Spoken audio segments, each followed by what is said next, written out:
palaces are the bricks and mortar embodiment of what it means to be royal. And prestige. To see it is to believe it. It's a veritable feast for the eyes. Packed to the rafters with incredible secrets. From royal courtship to royal births to royal marriages and scandals, the palaces have played host to all of that. In this series, we step beyond the Golden Gates. We all want to see inside the palace walls. You feel as if you were being let into a secret world. Learn how the stunning buildings were constructed. This is a mad, eclectic vision of one man. Windsor was built to do battle. It's best not to get locked in one. You don't know when somebody's going to come and let you out. Unveil their spectacular artworks. The royal collection is simply stunning. The story of the tiara is like a spy mystery. We can only imagine how excited the Queen must have been. Delve into their gruesome histories. Frankly, if you're going to cut the head off a king, it's got to be done in a palace. And revisit recent events that have shaped the modern royal family. I could see that his legs were trapped. Camilla was one of the most unpopular women in the country. To see those images of the castle in flames, there was an emotional impact for the nation. This is The Secrets of the Royal Palaces.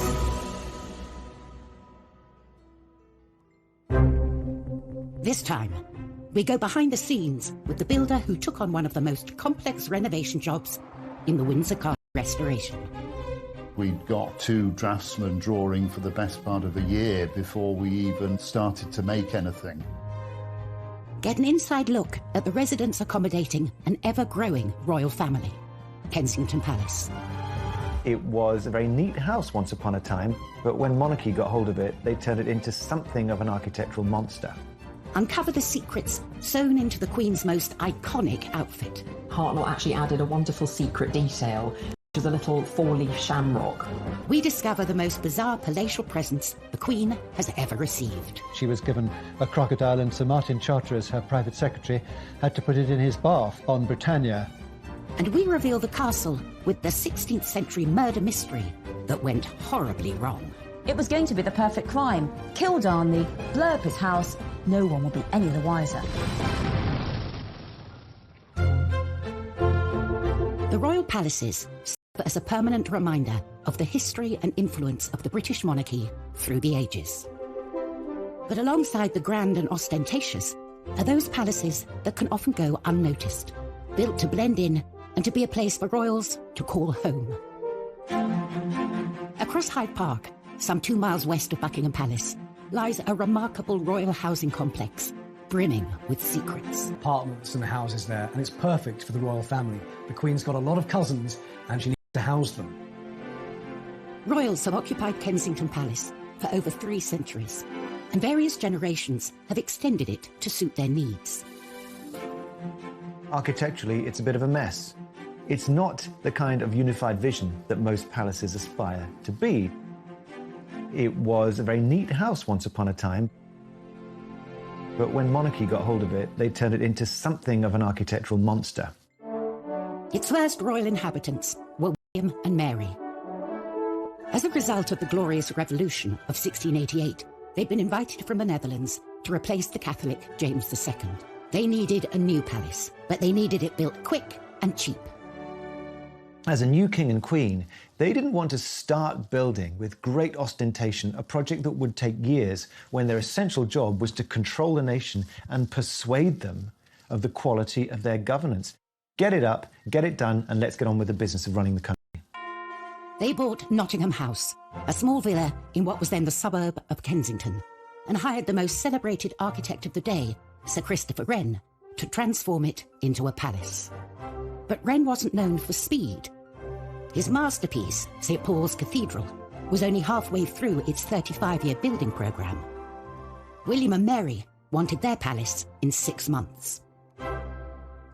Mary wanted a palace to be built around that house by Christmas. And this was a phenomenal task to ask of Christopher Wren and all his collaborators. It was a bit of a bodge job, really. It was about trying to extend and build on what was already there and do so very, very quickly. With such a tight deadline, the builders cut corners. Kensington is notoriously badly built. It's had a whole series of structural props and failures. and Wren's masons just threw it up too quick. 5 months into the project, these shortcuts led to tragedy. A vault collapsed, crushing a carpenter. And to have someone who's dead because of your design and workmanship, it racked Wren. He was found with his head in his hands in St. Paul's Cathedral. Mary then stepped in and said, it's my fault. To have a monarch feel responsible for deaths because of your building project is quite extraordinary. Rather pitifully, we know she wrote to William and said, it showed me the hand of God plainly in it, and I was truly humbled. But there is a ruthless side to every queen, I think, because they were still in the new build by Christmas. It is an astonishing feat to have created a palace in just 6 months. But also his budget, thanks to a rather unregal building material. It was built in brick, which was sort of unfashionable material at the time. It's quite plain in its architecture. Parts of it just look like a street rather than a palace with, long facades like any London street at the time. It's a bizarre building in many ways. Whilst Kensington Palace is home to young royals like William and Kate and their family, home for the Queen means Windsor. I think probably almost more than anywhere else, it is her home. This is where she's spent a huge amount of her childhood, adolescence, and now it is her haven. But at 11:30 a.m, on the 20th of November 1992, the Queen's lifelong home was thrown into chaos when a small fire started in her private chapel in the northern corner of the castle. Windsor Castle was being rewired, and there was a light which caught one of the heavy curtains and went up in flames immediately. And within minutes, the blaze had taken hold. In total, 225 firefighters were called to the scene, with 36 vehicles battling to save the palace. It could be seen for miles and miles around, and of course it seemed like there was a symbol of the monarchy burning. To see it in flames, I think, did have an emotional impact for many people in the UK. And no one felt that impact more than the Queen herself. The Queen was at Buckingham Palace and she was informed about the fire, and she got to Windsor as soon as she possibly could. She arrived to find the palace she calls home burning out of control. It was clear to see that it was very distressing for her, watching the fire sweeping through and people desperately trying to tackle the blaze. As firefighters battled to bring the fire under control, the royal family leapt into action and helped organise a rescue mission to save the castle's many priceless treasures from the path of the raging flames. They formed a human chain, masterminded by Prince Andrew, who knew every inch of that castle. As a child, he'd explored it, and he knew where all the secret back passages and everything else were. The Queen was shocked, but she is pragmatic. She gets on with it, and she realised that she had to be part of the effort to save what they could. And they did. The royal family were part of the chain there to get stuff out. We can reveal that in the end, only 2 works of art were lost in the fire. The blaze took 15 hours to bring under control. What had started as a small electrical fire in the royal chapel had spread outwards into 2 of the palace towers and totally destroyed in rooms, had been completely destroyed. It was so dramatic and so terribly sad. And the next day, the Queen surveyed the ruins, and as she walked through the charred remains of some of her possessions, she seemed like a little old lady, who had lost something so treasured to her. Despite the devastation, the plan to rebuild started straight away. There was a competition for the redesign, won by a firm of architects who worked with oak specialists, Venables Brothers. We'd got 2 draftsmen drawing for the best part of a year before we even started to make anything. Initial reports suggested repairs would cost up to £60 million. Could take 10 years for the castle to dry out. Once you've got the job, you realise the size of the task that you've undertaken. And the question of exactly what form the reconstruction would take involved some controversial decisions. The Queen and the Duke of Edinburgh really were in charge of the restoration. They had a dilemma. Do they try and restore rooms back to exactly how they were? Could they even afford that? Or do they do something different? My blood pressure went up and I think I went grey in the process.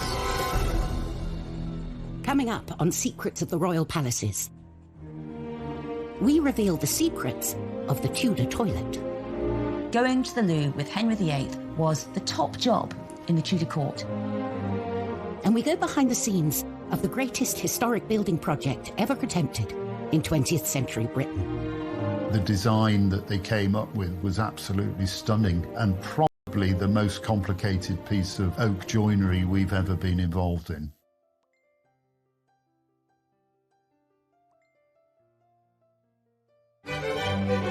Refurbishing royal palaces is a time-honoured tradition as young royals set up their homes. The Duke and Duchess of Cambridge converted offices in Kensington Palace into their new apartment. Charles and Camilla spruced up Clarence House when they moved in. And Meghan and Harry reportedly spent £2.4 million overhauling Frogmore Cottage. But these renovations pale in comparison to the monumental task that faced the royals at Windsor Castle. In November 1992, a devastating fire ripped through Windsor Castle, destroying more than 100 rooms. From the ashes came a radical plan to rebuild the castle, a plan the royal family would personally take charge of. There was a restoration committee headed by Prince Philip, who was extremely good at organising all these things. Central to the renovation was a redesign of the room at the epicentre destroyed. But rather than rebuild it, they came up with a whole new concept: the octagonal lantern lobby. Chuck Venables and his brother were the oak specialists chosen to take on the job. The design that they came up with was absolutely stunning and probably the most complicated piece of oak joinery we've ever been involved in. The shaped ribs were so difficult to draw as they changed shape. We had to form them in plasticine. And there was no getting away from the palace residents. Prince Philip has always been very keen on design, and he's extremely artistic. I'm sure he had plenty to say. I remember the first time I met Prince Philip on site. It was very pleasing to talk to him and see that he understood what we were doing and wanted to make sure that it was put back properly. After 18 months of hard work on the lantern lobby, all that remained to be fitted was the pièce de résistance, the lantern itself. For Chuck, this was a heart-in-mouth moment. We'd never actually got the chance to check that the lantern or the lid would fit onto the roof, so we were all very, very nervous. To add to the pressure, the boss decided to check on their progress. The Queen opened a window and started to watch what was going on. So, of course, everybody was absolutely petrified. Finally, we got the message to say that it fitted. The room had completely transformed, but the royal family wanted to mark the site where the terrible fire had started. Prince Philip left his own mark on the new lobby. Some of the stained glass windows in the chapel were designed by Prince Philip, and they depict some of the happening of the fire into the new fabric of the castle. A permanent reminder of the fire, forever etched into the historic building. As well as the creation of the lantern lobby, all the staterooms have been carefully restored to their former glory. I think the restoration work at Windsor Castle has been done really well. The detail and the intricacy of the work is plain to see. Only 5 years to the day of the fire, the castle was reopened with a lavish ceremony. Reconstruction costs had come in at just over half the initial estimate. For recognition of their work, Chuck and his brother were invited to attend. The Queen walked straight up to my brother and started talking to us, and we were both completely lost for words. She did say how restoring the Queen's home, it was about preserving the heritage of this country in many ways. When you look at the pictures of what it was like after the fire and how it looks now, I think the restoration there has been fantastic.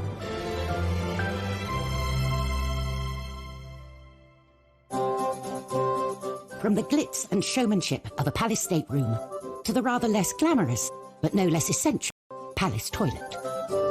Every castle needs them, but in the past, royal toilets have held some extraordinary secrets. At Buckingham Palace, the Queen and her entourage have access to 78 modern bathrooms. In the time of Henry VIII, what you did in the privy said a lot about you. Henry VIII's court numbered around 1,000 people, from nobles to servants, and they created the most huge Tudor mountain of human waste you can imagine. And that's why so often Henry VIII was always moving palaces. He moved between Whitehall, Richmond, Hampton Court, Windsor Castle, so that one poor palace could have some time to be clean. And also in the summer, he went off to nobles' houses, so they had to sort out all his big, dirty, waste-creating court. And apparently within a couple of days of the palace being filled by the courtiers, already the walls were black, it was sooty, it was grimy, and there was lots of unwashed bodies. But the worst of all was the human waste. Let's face it, Henry VIII, he liked those giant royal banquets every night, those Tudor meat feasts, and next morning it was one massive rush for the Tudor loo, and it was often called the Great Easement. And there was a real hierarchy of the toilet at Henry VIII's court. For the poor people, they had a group toilet, 14 or so people going to the loo together, and it was a bit like sitting together on a tube train, and all the waste fell into the moat, so it wasn't really very hygienic. The worst job of all was the royal gong scourer, or the royal toilet cleaner, all day long cleaning up toilets. The next one was the aristocracy, the nobles. They used private lavatories. At the top was Henry himself, who had a velvet box that travelled with him. And when Henry used his royal box, he was attended by what was known as the groom of the stool to help him onto the loo, and also any ablutions that might be needed while Henry was using the toilet. This job got more and more difficult as every man wanted to be the groom of the stool, because you got to talk to the king one-to-one in his intimate moment, and you could tell him what your family wanted in terms of money. So going to the loo with Henry VIII was the top job in the Tudor court. Lucky, lucky you. Henry VIII's vast appetite for food was matched by his appetite for ostentatious palaces, and he wasn't the only one. King George I was out to impress with his extravagant interior design decisions. Kensington Palace was created by Sir Christopher Wren by extending and redesigning Nottingham House. It was done on a budget and in a hurry. From outside, it looks unremarkable, but within its walls lies another world. Once inside, you must think, so this is what it is. This only reveals itself to those privileged enough to come inside. It is a hidden labyrinth of diverse and, on occasion, wonderful rooms. These extraordinary interiors came about during the reign of King George I. Finding Kensington very agreeable, George decided against a dramatic remodelling. Instead, he opted to create the illusion of grandeur through some clever painting. Controversially, he hired painter William Kent, who'd never worked on a royal palace before. I think the choice of William Kent is interesting. He undercuts the royal painter by several £100s. And he's an outsider. He's a sign painter from Yorkshire. George's gamble on Kent paid off. For the last 300 years, visitors to the palace have been immediately immersed in the colourful world of the Georgian court.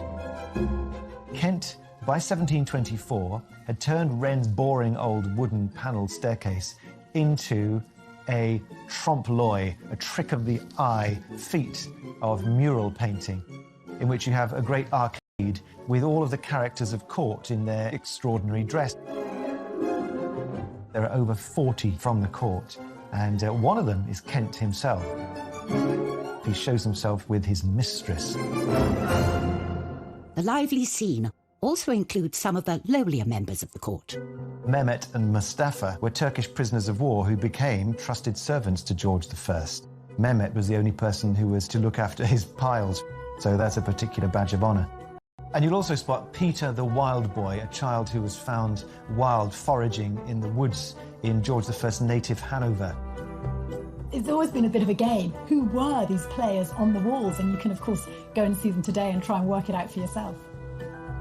George now had rooms fit for a king, but Kensington Palace presented another problem. There was no room to accommodate his mistress. Melis Stick-like character was known as the Maypole. The Maypole had to have new accommodation, so the masons arrived, the brickmakers, and up was thrown a new courtyard for her accommodation.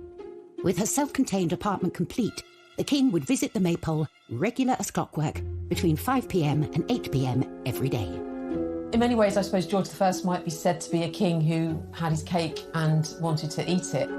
So the layout, I guess, reflects this rather self-indulgent character of George. The creation of this courtyard is just another element thrown up in Kensington in a long series of revisions and afterthoughts and immediate needs.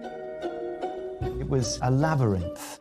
Later generations have made good use of George's additions to Kensington Palace. In 1981, Charles and Diana moved into the same building that had been home to the Maypole. After Diana's death, the apartments were converted into office space and staff quarters, and haven't had a royal resident since. Coming up in Secrets of the Royal Palaces, we reveal the strange practices that went on in the Kensington Palace orangery. Queen Anne ended up using it as the place where she performed the age-old practice of touching for the Queen's evil. And we reveal the mysteries behind the Holyrood Palace murder. It gets a bit Cluedo, really, because beside Darnley was a chair, a rope, a knife, and 2 dressing gowns. What was that for?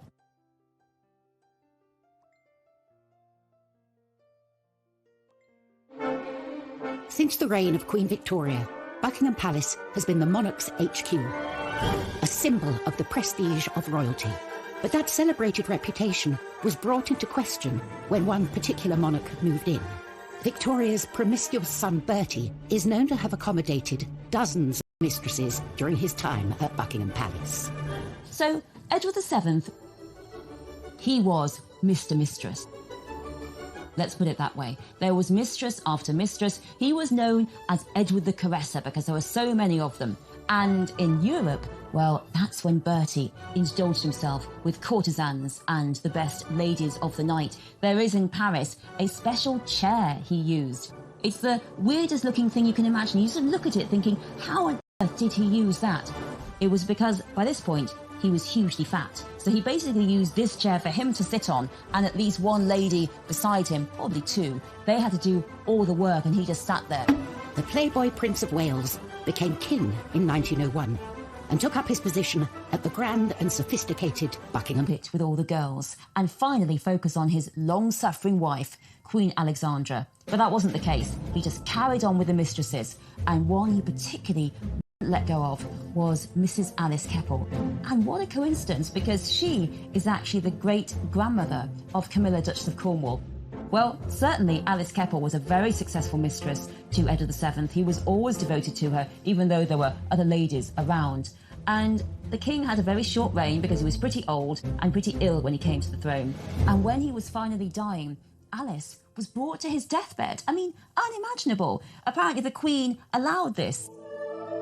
The deathbed at Buckingham Palace should be so dignified, so solemn. And Alice gets hysterical, shouting, "What's going to become of me? Me!" and gets hustled away because of all the hysteria. I think the biggest rebellion Edward VII could ever make against Victoria and her vision of the moral monarchy was to have his mistress at his deathbed in Buckingham Palace. Buckingham Palace, like many others, belongs to the Crown, passed on from one monarch to the next. With so many palaces to their name, it's up to the monarch to decide who lives in them. There's one palace that's proved incredibly popular with the family and houses more royals within its walls than any other. Kensington Palace. For over 300 years, it's been something of a royal housing estate. Kensington Palace is one of the most populated palaces and also one of the most popular palaces with the royals. You've got the Cambridges at Apartment 1A, Princess Eugenie and her husband Jack Brooksbank there, and the Gloucesters. I mean, the royals are very much packed in to Kensington Palace. It's like a little royal village in the centre of Kensington. Over the centuries, the palace has been altered to accommodate the extended royal family. But its most impressive building wasn't built for a royal. Its purpose was to grow fruit trees in. The orangery was commissioned by Queen Anne in 1704. It was all about housing her exotic plants, in particular her citrus trees. She was very worried that they were going to get frostbite. But, you know, being a queen, she didn't just stick up a greenhouse. Anne instructed that her orangery should be both functional and beautiful. What she managed to achieve there was something harmonious, beautifully organised, very clearly functional, purposeful. It had ducts made of brick underneath the floor so that hot air would be swept in and would allow these oranges and citrus to grow throughout the winter. The interior had fine plasterwork, the exterior very beautifully modelled brickworks. It's a building designed to be seen. Costs for the orangery more than doubled during construction. Inside, to see it is to believe it. It's absolutely delightful. It's a veritable feast for the eyes. So lovely was Queen Anne's new orangery that she found it too good to use only for gardening. She ended up using it as a ballroom and also as the place where she performed the age-old practice of touching for the Queen's evil. The Queen's evil was a name given to a disease called scrofula, which affects the lymph glands, and you have a swollen neck. That's the main symptom. And it's thought that it could be cured by contact with monarchs, because they are God's appointed on earth. The orangery presented the perfect location for Anne to meet with the sick without inviting them into her home. You can actually go present yourself with your ailment and she would, heal you, make you better simply by being a queen and touching you. The Hanoverian monarchs that followed Anne had little interest in curing the sick. They turned the orangery into a party venue, which it still is to this day. With the likes of Simon Cowell hosting star-studded parties and hotel heiress Nicky Hilton holding her wedding reception there, the Palace Orangery is as fashionable as it ever was. From parties to the young royals choosing to make Kensington their home, it's a palace that will be forever linked with the trendy and chic side of royal life. But for other royal palaces, their reputations have been forged out of dark and sinister secrets. Holyrood Palace in Edinburgh is stained by the turbulent reign of Mary Queen of Scots. 1567, the 10th of February, there is the biggest murder mystery in Scottish royal history. Central to this whodunit is Lord Darnley, Mary's deceitful and often estranged second husband. Lord Darnley is recuperating from an illness, possibly syphilis. He's in a house just by the city walls, and late one night there was a massive explosion. This huge explosion that rocked all Edinburgh woke Mary up in Holyrood House, and Darnley's house had been entirely blown up. It was going to be the perfect crime. Kill Darnley, blow up his house, no one would be any the wiser. But Darnley managed to escape. And there's an amazing map drawn by the spies at the time that show you exactly what happened. Darnley managed to get away to the nearby orchard. And there he is found dead with his servant. And now it gets a bit Cluedo, really. Because beside Darnley was a chair, a rope, a knife, and 2 dressing gowns. What was that for? Well, what we think happened is that Darnley heard the dagger with him to stab and the dressing gown because he was just wearing his nightshirt, as was his servant. So, you want to be a bit more dressed when you're fighting off some baddies. But the ruffians were too quick for him. They smothered him and his servant in the orchard, and then they all ran off. Mary Queen of Scots was herself suspected of the crime. Years later, the murder of Darnley was still being blamed on inhabitants of Holyrood House. During the Victorian period, the maids said to visitors that there was a Darnley bloodstain, and they used to charge visitors a couple of pennies to go and look at this Darnley bloodstain, but actually they'd put it on themselves. So if you ever go to Holyrood House and you're offered a chance to see the Darnley bloodstain, it's going to be made out of red food colour. Tourists still flock to Holyrood today for a closer look at the palace's fascinating secrets.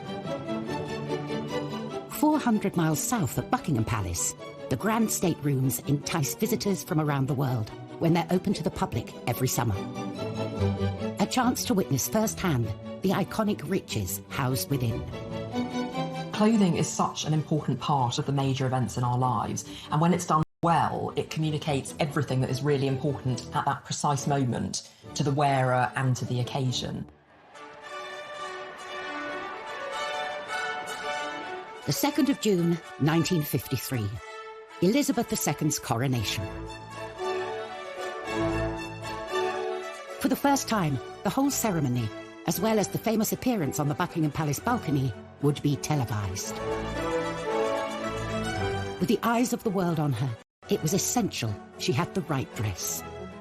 A dress so special, it would have secrets sewn into its very fabric. The Queen's coronation dress is just stunning. There's no other way to describe it. It was made by the leading British couturist at the time, Norman Hartnell. Elizabeth knew this dress would go down in history, and she proved a very hands-on client. The 4 national emblems of England, Scotland, Ireland and Wales were already going to be included. The Queen came up with a rather wonderful suggestion to also include emblems for each of the dominions over which she was becoming Queen. You can make out the maple leaf of Canada, the wattle of Australia. You can see the lotus flower of India, and then the wheat sheafs of Pakistan. The whole dress becomes a true symbol of the reach of Queen Elizabeth II. Hartnell loved the young Queen's ideas, but they didn't see eye to eye on everything. Originally, Hartnell represented Wales, but more official Welsh symbol of the leek. Despite the Queen's attention to detail, there was one secret that Hartnell managed to sneak past her. Unknown to the Queen, Hartnell actually added a wonderful secret detail, which was a little 4-leaf shamrock, which he placed on her left skirt, just underneath where her hand would be resting in the ceremony. A secret message from the designer to the Queen on the dress that would be immortalised as part of the coronation ceremony. And the day would be complete when Elizabeth II stepped out onto the famous Buckingham Palace balcony to wave to a mall packed with her subjects. The glitter, the glamour, just the pure historicity of it all must have been magnificent. The dress is now part of the royal collection displayed at Buckingham Palace, a palace so integral to its story. Coming up on Secrets of the Royal Palaces, step inside the top secret dressing rooms of Elizabeth I. These were her secret spaces where the makeup went on and no man could go. And we unearth some of the most unusual gifts housed within the palaces. The gift was a massive 6-foot-long grasshopper made by the French surrealist artist François-Xavier Lalande.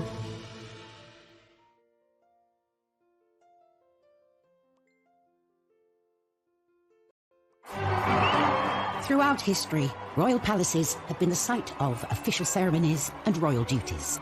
But when the crowds depart and the cameras turn off, it's a different story. They become spaces where the monarch can put their feet up and truly be themselves. Space one particular queen would have been very grateful for. Elizabeth I, she's one of our most recognisable English monarchs. Bright red hair, this white skin, extravagantly dressed, all the jewels. She wasn't vain. The Queen did all this excessive amount because she had to. Her image was so vital to her. She knew that people had to see the Queen as majestic, as perfect, as healthy. Because if the Queen wasn't beautiful and healthy, it was thought that the kingdom wouldn't be beautiful and healthy. Protecting and preserving the regal image of the Queen became a top secret operation. Her palaces on the Thames, Windsor, Hampton Court, Richmond, Whitehall, whichever palace the Queen was holding court at, she had a suite of rooms called the Privy Lodgings, each more secluded from the court than the last. These were her secret spaces where the dress, where the makeup went on, and no man could go. Only her private ladies went with her, and they helped her with her makeup. The secret of what lay behind Elizabeth I's incredible image was one not to be revealed. Elizabeth's makeup was white in the skin as a kind of face mask, came from what's known as Venetian ceruse, made of lead and vinegar. And on top of this, she wore a rouge, which was lead carbonate and lead hydroxide. And then she had these lipsticks made from ground alabaster. So she was ingesting all this toxic material through the skin. And we know now that these caused all kinds of side effects, digestive effects, insomnia, headaches and respiratory problems. She died aged 69, and I do wonder whether some of it hastened her death and made it more painful.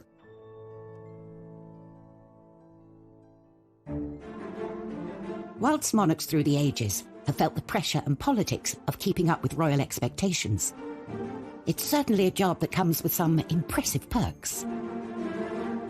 Gifts are part and parcel of being a royal. Cellars and storerooms at Buckingham Palace and Windsor are full of trinkets and oddities given to the Queen and her family over the years. One of the times when gifts are exchanged are during a state visit. When you think that she's been on the throne for over 70 years, and each year there's been at least 2 state visits, you can imagine the amount of things that she's collected.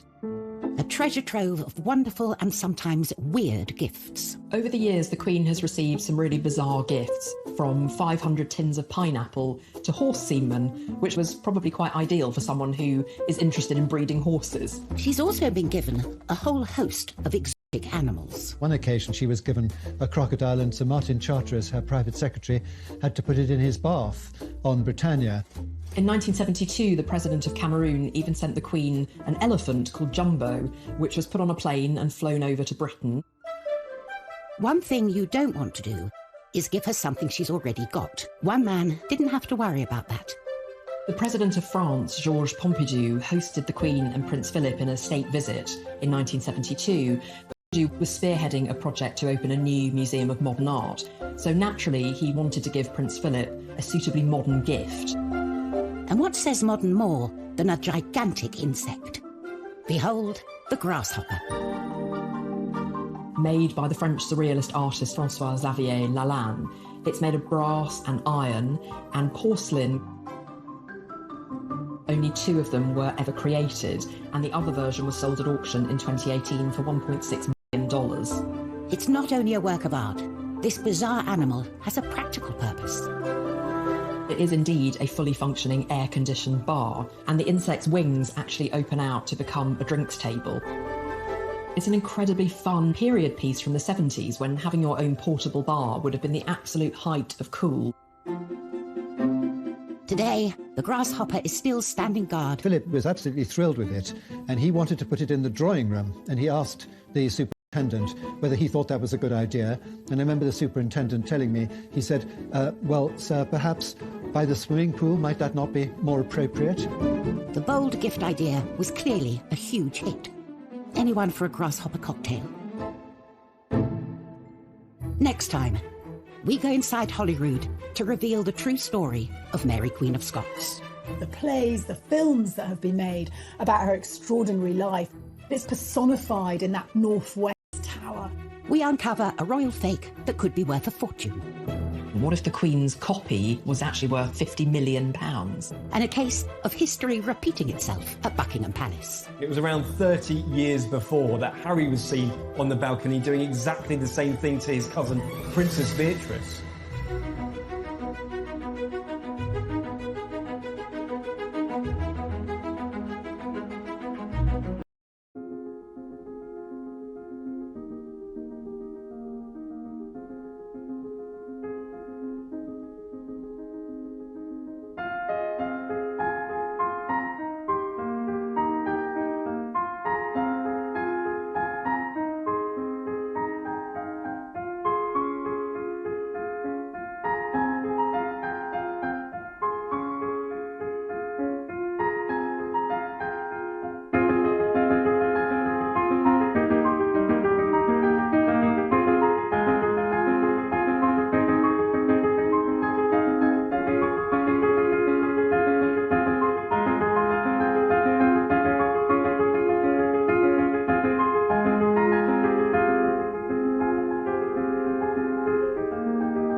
aspire to be.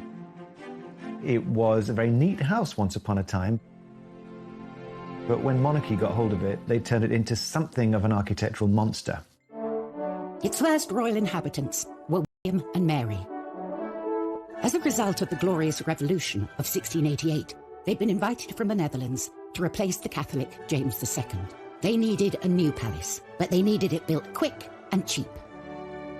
As a new king and queen, they didn't want to start building with great ostentation a project that would take years when their essential job was to control the nation and persuade them of the quality of their governance. Get it up, get it done, and let's get on with the business of running the country. They bought Nottingham House, a small villa in what was then the suburb of Kensington, and hired the most celebrated architect of the day, Sir Christopher Wren, to transform it into a palace. But Wren wasn't known for speed. His masterpiece, St. Paul's Cathedral, was only halfway through its 35-year building programme. William and Mary wanted their palace in 6 months. Mary wanted a palace to be built around that house by Christmas. And this was a phenomenal task to ask of Christopher Wren and all his collaborators. It was a bit of a bodge job, really. It was about trying to extend and build on what was already there and do so very, very quickly. With such a tight deadline, the builders cut corners. Kensington is notoriously badly built. It's had a whole series of structural props and failures, and Wren's masons just threw it up too quick. 5 months into the project, these shortcuts led to tragedy. A vault collapsed, crushing a carpenter. And to have someone who's dead because of your design and workmanship, it racked Wren. He was found with his head in his hands in St. Paul's Cathedral. Mary then stepped in and said, it's my fault. To have a monarch feel responsible for deaths because of your building project is